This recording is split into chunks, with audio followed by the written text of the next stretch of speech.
सूरज वाघ, इन्होंने सवाल पूछा है कि हमारे विचारों में क्लैरिटी हम कैसी लाए। विचार करना और विचारों के बारे में क्लियर होना, इनमें सही माने में देखा जाए तो कोई ज्यादा अंतर तो है नहीं। विचारों में क्लैरिटी क्यों नहीं होती है? क्योंकि लॉजिकल थिंकिंग हमारे जीवन का हिस्सा नहीं होता है। हम ये भी सुनते हैं, वो भी सुनते हैं, वो भी सुनते हैं, सब अलग अलग बातें सुनते रहते हैं या फिर अलग अलग बातें पढ़ते रहते हैं। हम जब एक लेखक की बातें पढ़ते हैं तो हमको लगता है, बहुत इंप्रेस हो जाते हैं कि ये बहुत ही अच्छी बात है। फिर दूसरे लेखक की बात पढ़ते हैं, उससे भी इंप्रेस हो जाते हैं। किसी एक के विचार सुनते हैं, बहुत इंप्रेस हो जाते हैं, दूसरे के विचार सुनते हैं, उससे भी इंप्रेस हो जाते हैं, और दोनों के विचारों में तो अंतर होता है। ये शुरुआत के समय में, जब हम बडिंग स्टेज में होते हैं, बहुत अलग अलग विषयों के बारे में पढ़ते रहते हैं, सुनते रहते हैं, तब ये होना स्वाभाविक है। हम इसे कंफ्यूजन की स्टेट नहीं कहेंगे, लेकिन मुझे ये भी विचार सही लगते हैं, वो भी विचार सही लगते हैं, वो भी विचार सही लगते हैं।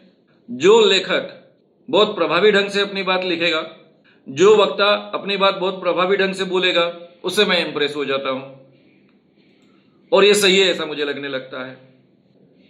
ये आम इंसान के बारे में बड़े पैमाने पर होता है, और केवल पढ़कर और केवल सुनकर हम विचारों के बारे में कभी क्लियर हो भी नहीं सकते। जब हम खुद विचार करते हैं, बोलना शुरू करते हैं, बोलना है ना, मैं भाषण देने की बात नहीं कह रहा हूं, बोलना है ना, मित्रों में हम डिस्कशन करते हैं, तब मेरे विचार कर कर मैंने जो विचारों के कारण मैं इंप्रेस हुआ हूं, वो विचार रखने की कोशिश करता हूं। सामने का व्यक्ति वो भी अच्छा पढ़ता है, अच्छा सुनता है, तो आपकी बात को काटेगा, अपना अलग दृष्टिकोण रखेगा। नेचुरली उसका जवाब देने की कोशिश में आप अपने विचारों को ज्यादा अच्छे ढंग से परखोगे, ज्यादा सटीक ढंग से वो बात रखने की कोशिश करोगे, और इससे आपके विचार दिन ब दिन ज्यादा क्लियर होते जाएंगे। यानी जो लोग केवल पढ़ते हैं या फिर जो लोग केवल दूसरों का सुनते हैं, वो लोग कभी भी अपने विचारों के बारे में बहुत क्लियर नहीं हो सकते हैं।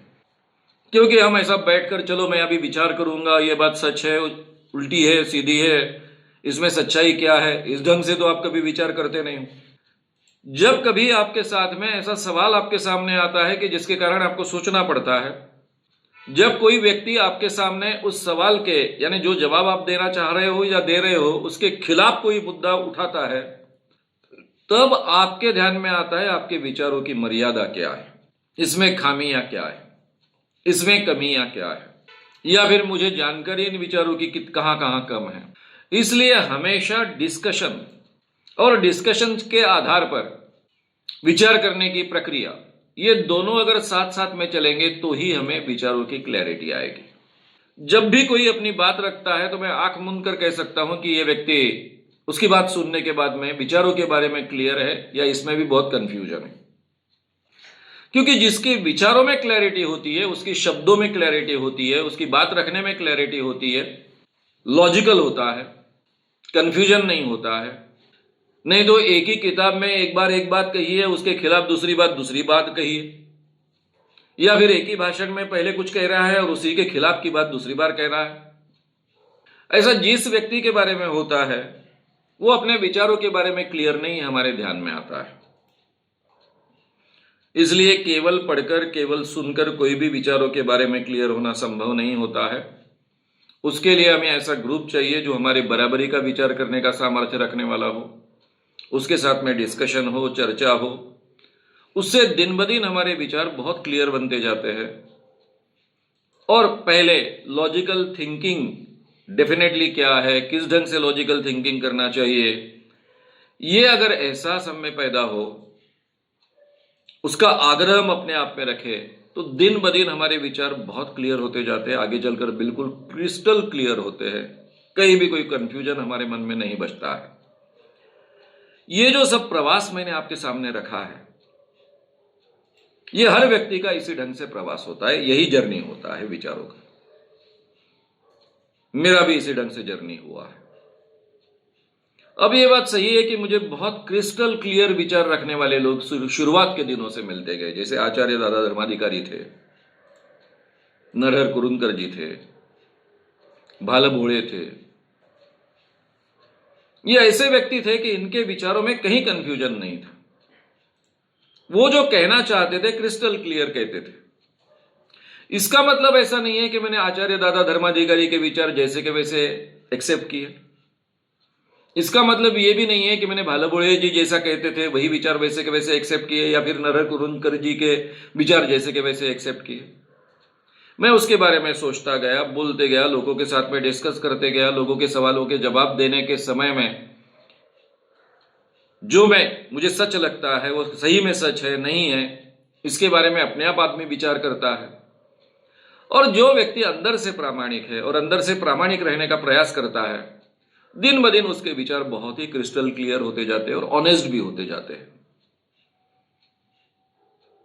और मुझे लगता है कि ऑनेस्ट विचार होना, यानी विचारों के बारे में आप ऑनेस्ट होना और क्रिस्टल क्लियर विचार होना, ये दोनों आगे चलकर एक ही बातें होती है। तो ये प्रवास हर व्यक्ति को करना आवश्यक है। इसलिए हमेशा जो अपने से बराबरी से चर्चा कर सके, डिस्कस कर सके, वाद विवाद कर सके, ऐसे लोगों का साथ बहुत महत्व का होता है। और जो लोग आंदोलन से जुड़े होते हैं, किसी भी विचारधारा के आंदोलन से जुड़े होते हैं, वहां पर ये डिस्कशंस बहुत चलते रहते हैं, तो उनको इसका फायदा बहुत मिलता है।